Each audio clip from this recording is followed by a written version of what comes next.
Welkom by Inspireer. Hierdie is my gunsteling tyd van die jaar. Ek dink dis baie van ons se gunsteling tyd van die jaar. Dis asof alles net so bietjie afskaal en bietjie tot rus en vrede kom. Ek dink baie van ons het 'n redelike rowwe jaar gehad. Ek dink aan myself, ons het 'n rowwe jaar gehad, baie dinge het gebeur en miskien het jy 'n goeie jaar gehad en dis ook okay. Maar dis asof ons in hierdie tyd van die jaar net so bietjie tot stilstand kom en weer herinner word waar die lewe regtig gaan. Die rede vir daardie vrede en rus vir ons siel. As ek dink aan die rede vir ons vrede baie keer in ons gemoed in hierdie tyd van die jaar, kan ek nie help as om te dink aan Jesus Christus nie.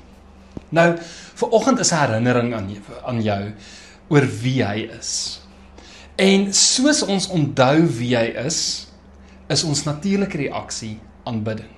Ons kan nie help nie, want jy besef waaroor hierdie lewe weer gaan. In Jesaja 9 vers 5, van vers 5 of vers 5 en 6, kom Jesaja en hy kyk vorentoe na 'n koning wat moet kom.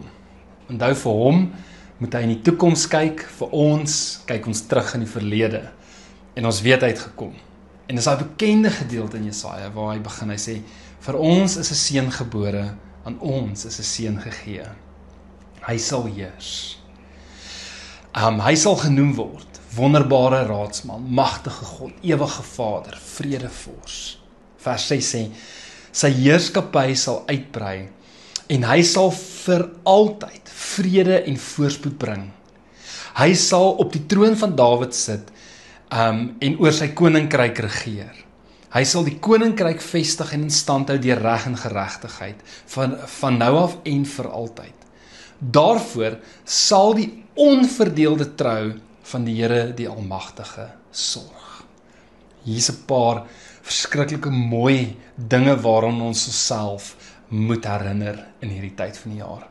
Eerste ding is dat die seun het gekom. Okay? Aan ons is hy gegee, die grootste geskenk. Daardie geskenk is ook koning.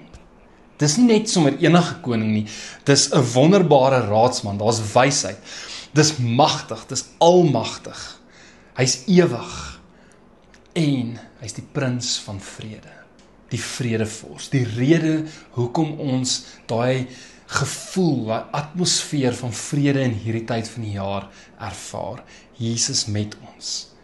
En dan sê dit, sy koninkryk gaan nie stil staan nie, sy koninkryk gaan uitbrei.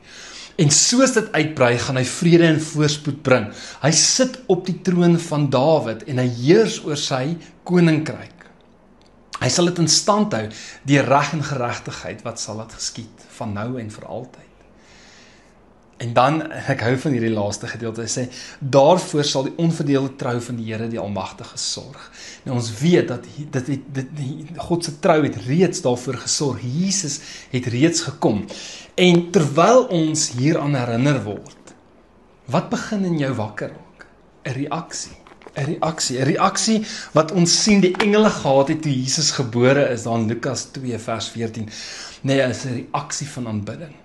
Daardie reaksie is eer aan God in die hoogste hemel en vrede op aarde vir die mense in wie hy 'n welbehae het. Vrede op aarde. Jesus is die rede vir daardie vrede. Kom ons aanbid hom.